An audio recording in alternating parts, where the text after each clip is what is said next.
낡은 저택의 정원에는 검은 우산들이 빗물처럼 고요히 늘어서 있었습니다.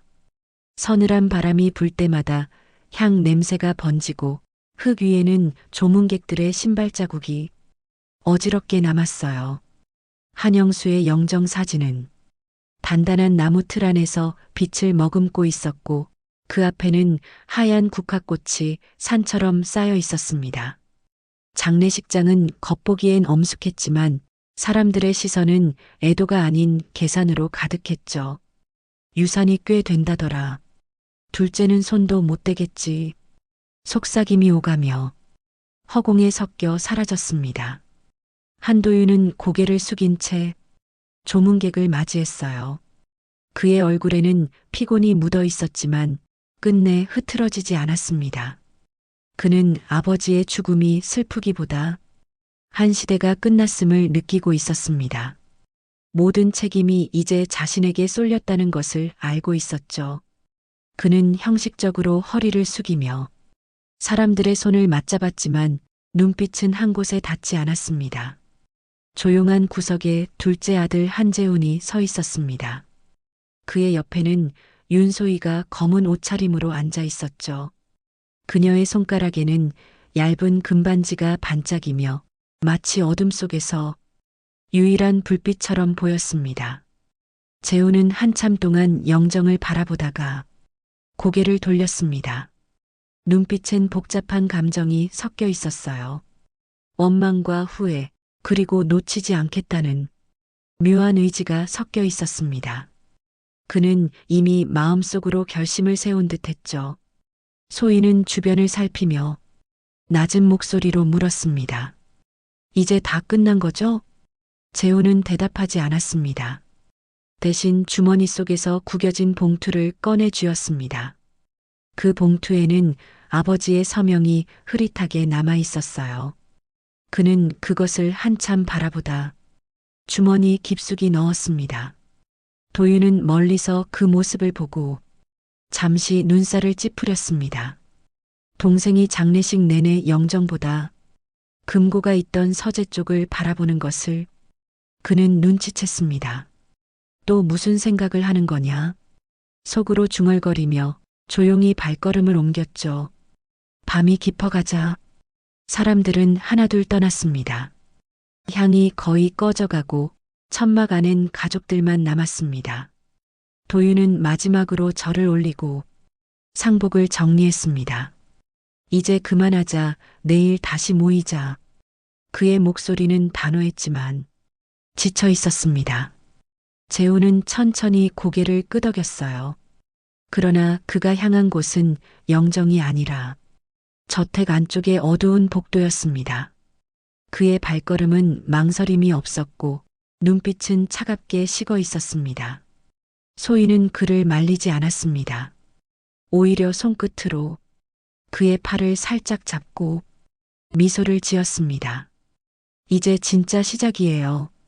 그녀의 속삭임은 낮고 단단했습니다. 서재의 문틈으로 희미한 불빛이 새어나왔습니다.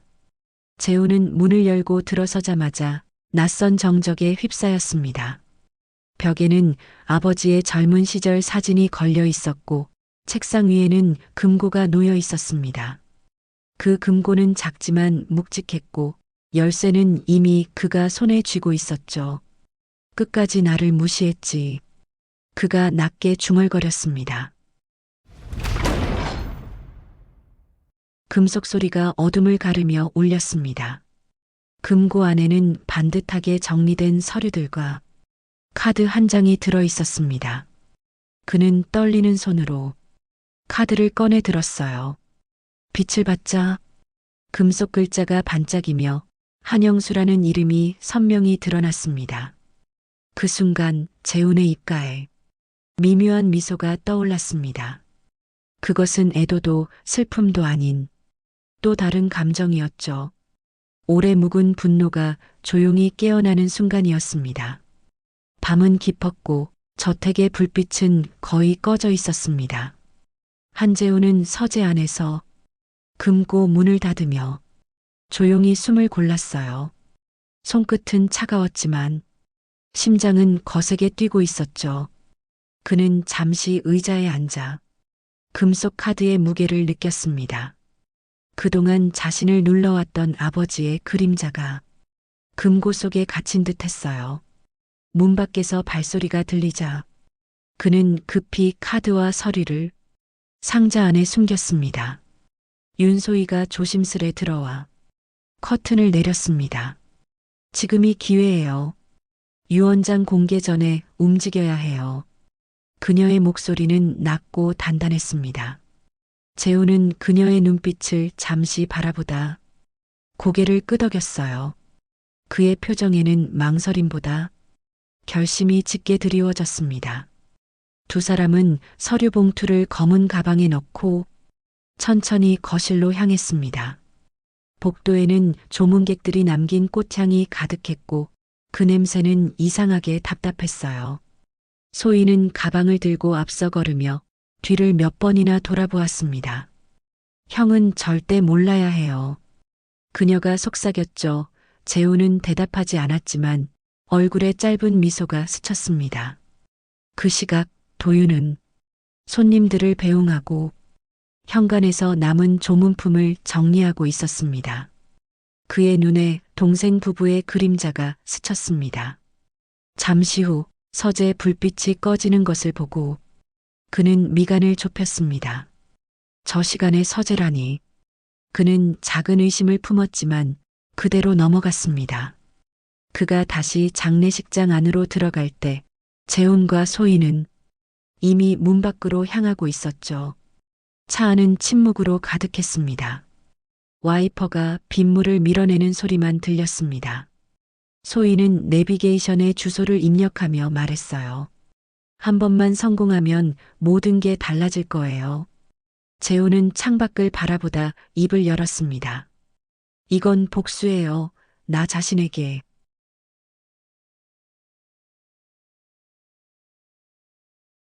도윤은 집 안으로 들어가다 이상한 기분에 서재 문을 열었습니다. 책상 위에는 반쯤 열린 금고가 놓여 있었고 서류 몇 장이 사라져 있었습니다. 그는 즉시 관리인을 불러 CCTV를 확인하려 했지만 화면은 꺼져 있었죠. 정전이 잠시 있었던 시각과 맞물린 기록이었습니다. 그의 이마에 땀이 맺히며 불길한 예감이 스쳤습니다. 재호는 그 시각 고속도로 위를 달리고 있었습니다. 도심의 불빛이 점점 멀어지고 창문 밖으로 비가 세차게 내렸습니다. 소희는 조용히 가방을 품에 안고 눈을 감았습니다. 이제 후회는 없죠? 그녀가 물었을 때 재호는 짧게 대답했습니다. 이건 시작일 뿐이에요. 차는 점점 어둠 속으로 사라졌습니다. 뒤늦게 도윤은 집 밖으로 나와 빗속을 바라보았어요. 멀리 사라지는 붉은 후미등이 어둠에 삼켜졌습니다. 그는 차가운 비를 맞으며 속으로 중얼거렸습니다. 재훈아, 이번엔 대체 뭘 저지른 거냐? 외딴 산길을 따라가는 도로는 안개에 잠겨 있었습니다. 한재훈이 운전대를 잡은 손에는 땀이 배어 있었어요. 비는 점점 굵어지고 와이퍼가 앞유리를 부지런히 쓸었지만 시야는 흐릿했습니다. 윤소희는 뒷좌석에 놓인 검은 가방을 꼭 끌어안고 있었습니다.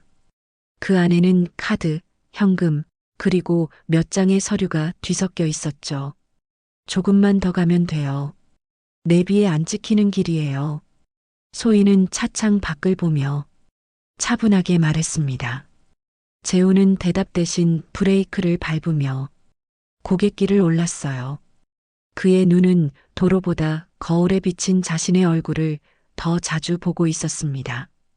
피곤과 불안이 뒤섞인 눈빛이었습니다. 별장은 산허리에 자리 잡고 있었습니다. 한영수가 생전에 손수 지은 별채로 누구에게도 알려주지 않았던 장소였죠. 비를 맞으며 차에서 내린 두 사람은 급히 짐을 옮겼습니다. 문을 열자 먼지 냄새와 곰팡이, 냄새가 뒤섞인 공기가 코끝을 찔렀어요. 소희는 등을 돌려 현관문을 잠그며 말했습니다. 이제 여기서 며칠만 버티면 돼요. 거실 한켠의 벽난로에는 오래된 재가 남아 있었습니다. 재우는 젖은 옷을 벗고 불을 붙이려 했지만 손이 떨려 라이터 불이 제대로 붙지 않았습니다. 소희가 다가와 그의 손을 덮으며 불을 켰죠. 불빛이 번지자 둘의 그림자가 벽에 겹쳐 흔들렸습니다. 그 순간 재우는 묘한 이질감을 느꼈어요. 마치 이곳에 누군가의 시선이 남아있는 듯 했습니다. 밤이 깊자 창문을 때리는 빗소리가 점점 거세졌습니다. 소희는 가방 속에서 신용카드를 꺼내 손으로 쓸어봤습니다. 그녀의 표정은 만족보다는 불안에 가까웠습니다. 이 돈이면 새로 시작할 수 있을 거예요. 그녀가 말했죠. 재우는 대답하지 않고 불꽃만 바라봤습니다. 그는 머릿속에서 도윤의 얼굴을 떠올렸습니다. 늘 냉정하고 늘 자신보다 나은 형의 모습이 떠오르자 마음이 불편했습니다. 형은 절대 모를 거야. 이번만큼은 내가 이긴 거야. 그가 낮게 중얼거렸습니다. 소희는 그의 어깨에 손을 얹으며 고개를 저었습니다. 이긴 게 아니에요. 그저 벗어난 거죠. 잠시 후 전기가 나갔습니다. 거실은 순식간에 어둠에 잠겼고 창문 밖 번개가 번쩍였어요. 그 불빛 사이로 산 아래 어딘가에서 차의 헤드라이트가 잠시 스쳤습니다. 재우는 숨을 멈추고 창가로 다가갔습니다. 누군가가 따라온 걸까 하는 불안이 목덜미를 스쳤습니다.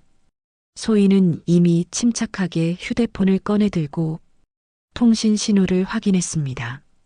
서비스 불가라는 문구가 떴습니다. 이 근처는 신호가 끊겨요. 내일 내려가면 해결돼요.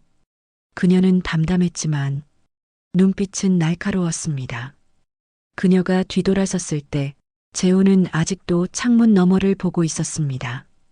비가 더 거세게 내리기 시작했습니다.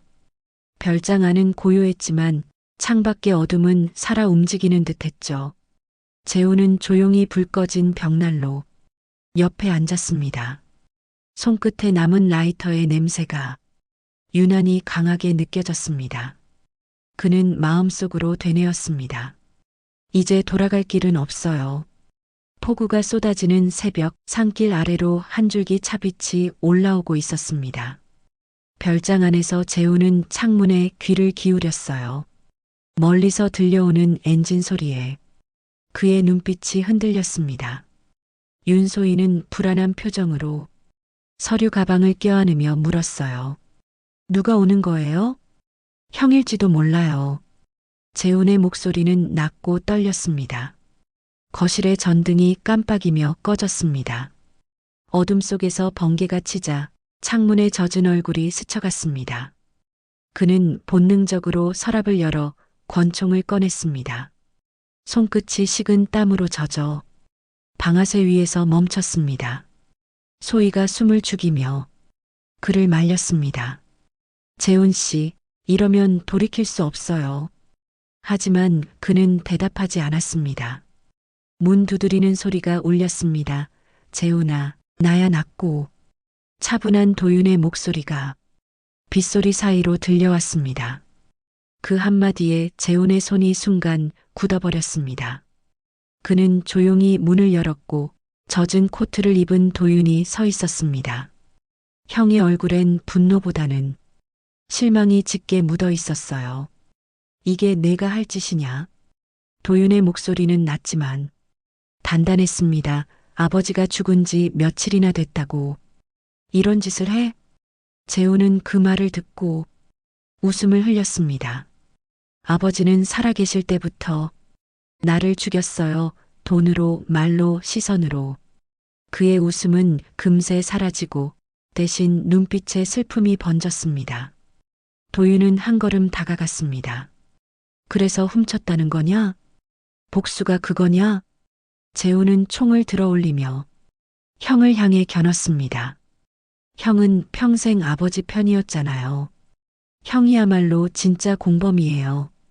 그의 손은 떨렸지만 시선은 흔들리지 않았습니다.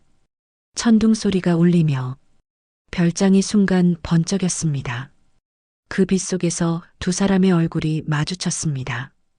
도윤은 천천히 손을 들어 총구를 밀어내며 말했다. 끝내 이 길로 갈 거냐? 재우는 눈을 감았다 뜨더니 갑자기 총을 내던졌습니다. 총이 바닥에 떨어지며 금소금이 울렸습니다. 그러나 그 순간 바닥에 미끄러진 도윤이 테이블 모서리에 머리를 부딪혔습니다. 피가 흘러나왔고 재우는 놀라 그를 부축했습니다. 형님, 정신 차려요. 그의 목소리가 흔들렸습니다. 도윤의 눈꺼풀이 떨리며 미세한 신음이 흘러나왔습니다. 윤소희는 그 틈에 짐가방을 들고 문 쪽으로 향했습니다. 재훈이 뒤돌았을 때 이미 그녀는 현관을 빠져나가고 있었습니다. 그는 형의 피 묻은 손을 잡은 채 문 밖을 바라봤습니다. 소의 낮게 부르는 목소리는 빗속에 묻혀 사라졌습니다. 별장은 번개빛에 잠기며 다시 고요해졌습니다. 그의 손끝에서 피가 스며들고 방 안엔 숨소리만 남았습니다. 재훈은 천천히 고개를 들었습니다. 이게 내가 원하던 복수였나?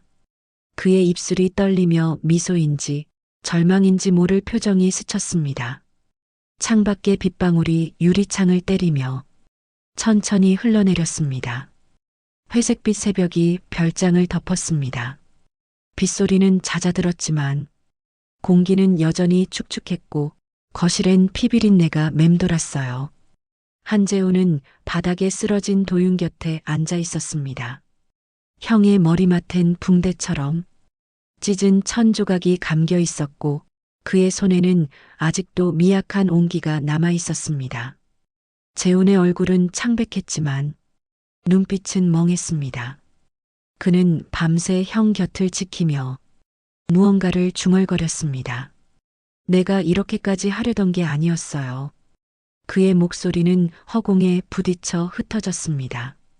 책상 위엔 어젯밤 떨어진 권총과 빗물에 젖은 서류 봉투가 뒤엉켜 있었어요. 그 안에는 아버지의 유언장 사본이 젖은 채 남아 있었습니다. 밖에서 사이렌 소리가 멀리서 들려왔습니다. 재훈은 문득 창가로 다가가 커튼을 걷었습니다. 산 아래 도로에 경찰차가 천천히 올라오고 있었어요. 그는 손으로 얼굴을 감쌌습니다. 이제 정말 끝이군요. 낮게 내뱉은 말이 방 안에 울렸습니다. 잠시 후 문이 두드려지고 경찰이 진입했습니다.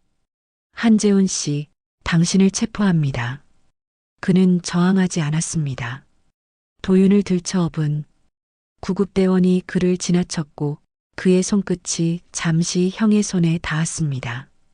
그 짧은 순간 형의 손가락이 미세하게 움직였습니다. 재훈은 고개를 들어 그 얼굴을 바라봤습니다. 눈을 감은 형의 입가에 희미한 미소가 번졌습니다. 그 미소는 그가 평생 원했던 인정처럼 느껴졌어요. 경찰이 그의 손목에 수갑을 채웠고 차가운 쇠붙이가 손목을 조여왔습니다. 형, 미안해요. 그의 속삭임은 거의 들리지 않았습니다. 경찰차에 실려 내려가며 그는 산 위로 피어오르는 새벽 안개를 바라봤습니다. 그 안개는 마치 아버지의 그림자처럼 천천히 흩어졌어요. 도윤은 병원으로 옮겨졌고 의식은 돌아왔지만 기억은 희미했습니다. 그는 사고 전의 마지막 장면을 떠올리려 애썼지만 빗소리만 귀에 남았죠. 의사는 기억이 돌아오려면 시간이 필요합니다. 라고 말했습니다. 며칠 뒤 신문에는 가문의 비극, 장례식장에서 시작된 형제의 몰락이라는 제목이 실렸습니다. 사진 속 재훈은 고개를 숙인 채 포승줄에 묶여 있었고 도윤은 병상에 누워 있었습니다. 윤소희는 도피 중 체포되어 금괴와 명품을 압수당했습니다. 경찰은 그녀가 범행을 주도했다고 발표했어요. 하지만 재우는 그 모든 책임을 자신이 졌다고 진술했습니다. 며칠 뒤 교도소 유치장 안. 그는 좁은 침상 위에서 손가락으로 벽을 문질렀습니다. 손끝에 남은 먼지를 바라보며 생각했어요. 아버지도 이런 벽을 느꼈을까? 남의 기대에 갇힌 채 그는 고개를 숙이고 천천히 눈을 감았습니다. 창살 사이로 들어온 아침 햇살이 희미하게 그의 얼굴을 비쳤습니다. 그때 교도관이 편지 한 통을 건넸습니다. 보낸 사람. 한도윤. 그는 한참 동안 봉투를 바라보다 조심스레 봉인을 뜯었습니다. 편지 안에는 단 한 문장이 적혀 있었습니다. 용서는 내가 먼저 해야 할 일이야. 그 문장을 읽는 순간 재훈의 눈가에 눈물이 번졌습니다. 그 눈물은 조용히 떨어져 손등에 고였고 마치 오래된 피처럼 붉게 번졌습니다. 그는 창밖을 바라보며 천천히 중얼거렸습니다. 이제야 진짜 끝이 보이네요. 봄비가 부슬부슬 내리던 아침, 구치소 철문이 천천히 열렸습니다. 한도윤이 마중을 나왔고 석방된 한재훈은 마치 늙은 사람처럼 어깨가 굽어 있었습니다. 두 형제의 눈빛이 마주쳤지만 둘 다 먼저 말을 꺼내지 않았어요. 바람에 비냄새가 섞여 들어오며 두 사람 사이의 공기를 무겁게 만들었습니다. 도윤은 조용히 말했어요. 가자. 아버지한테 인사하러. 묘소까지의 길은 진흙이 질척거렸습니다. 재우는 한 발짝마다 신발이 묻히는 느낌이 낯설지 않았어요. 마치 자신이 걸어온 길이 그대로 발밑에 깔려있는 듯 했습니다. 묘비 앞에 도착하자 그는 천천히 무릎을 꿇었습니다. 하얀 국화 한 송이를 내려놓으며 손끝을 떨었어요. 아버지, 나 이제 용서받을 수 있을까요? 그의 목소리는 낮고 비에 젖은 흙 냄새와 함께 섞여 사라졌습니다. 도윤은 아무 말 없이 가방에서 유언장을 꺼냈습니다. 그 종이는 이미 빗물에 닿아 가장자리가 누렇게 번져 있었습니다. 그는 조용히 유언장을 묘비 앞에 내려놓았습니다. 두 아들에게 반씩 나누라. 단 용서한 자에게 먼저 준다. 글씨는 여전히 힘이 있었고 그 말엔 의도된 냉정함이 느껴졌습니다. 재훈은 그 문장을 오래 바라보다 웃었습니다. 끝까지 우리를 시험하시네요. 그의 웃음은 비에 젖어 떨렸습니다. 도윤은 재훈 옆에 앉아 흙을 손으로 만졌습니다. 아버지는 내가 이렇게까지 될 줄 몰랐을 거야. 재훈은 고개를 돌려 형을 바라봤습니다. 아니요, 알고 있었어요. 그래서 미워했죠. 두 사람 사이에. 한참의 침묵이 흘렀습니다. 비가 잦아들자 재훈은 천천히 일어났습니다. 형, 유언장. 이제 버립시다. 그는 종이를 들고 라이터를 켰습니다. 작은 불꽃이 번지며 종이를 태웠고 검은 재가 바람에 흩날렸습니다. 도윤은 그 불길을 묵묵히 바라보았습니다. 불길이 사그라지자 남은 것은 그 흐름뿐이었습니다. 이제 끝난 거예요. 재훈의 목소리가 낮게 흘렀습니다. 그는 묘비의 손을 얹고 천천히 눈을 감았습니다. 잠시 후 고개를 들어 하늘을 바라보며 속삭였습니다. 이제야 자유로워진 것 같아요. 도윤은 천천히 자리에서 일어나 형의 어깨를 두드렸습니다. 이제 그만 돌아가자. 남은 건 우리 몫이니까. 재훈은 고개를 끄덕이며 미소를 지었습니다. 둘은 묘소를 뒤로 하고 천천히 걸음을 옮겼습니다. 그 뒤로 빗방울이 다시 떨어지며 묘비 위의 불씨를 완전히 꺼뜨렸습니다. 산 아래로 내려가는 길, 도윤은 마지막으로 뒤를 돌아봤습니다.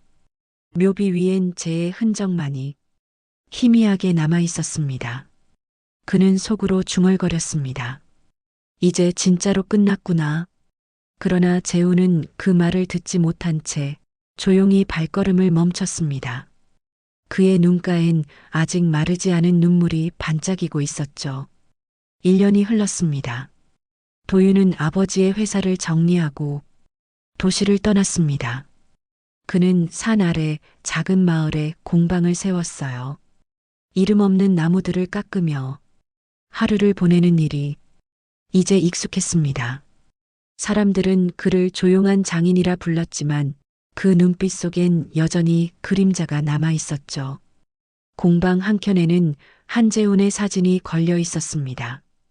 웃는 얼굴이었지만 그 미소는 어딘가 슬퍼 보였어요. 도윤은 가끔 그 사진 앞에 차를 올려두곤 했습니다. 이제 조금은 편해졌냐? 그가 중얼거렸습니다.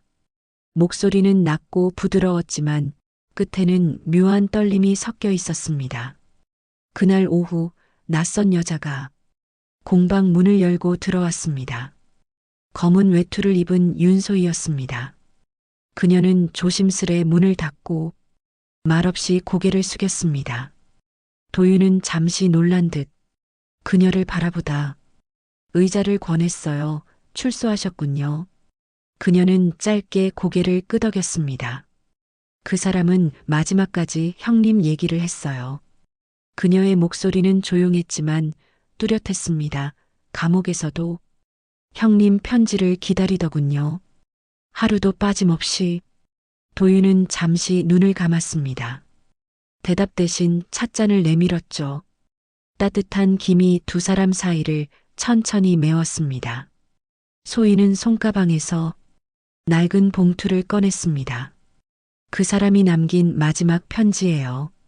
봉투에는 재훈의 필체로 형에게라고 적혀 있었습니다. 도윤은 손끝으로 글자를 어루만지며 천천히 열었습니다.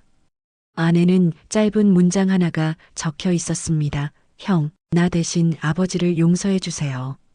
그는 편지를 접어 조심스레 책상 위에 올려두었습니다.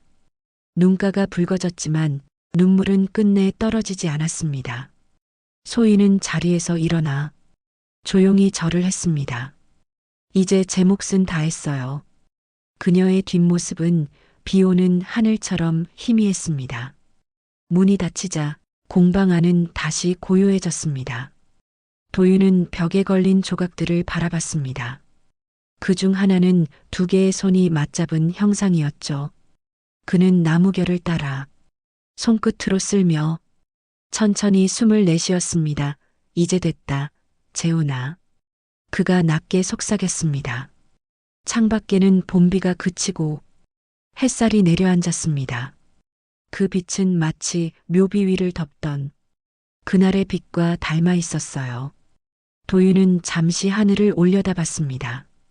그의 얼굴에는 잔잔한 미소가 떠올랐습니다.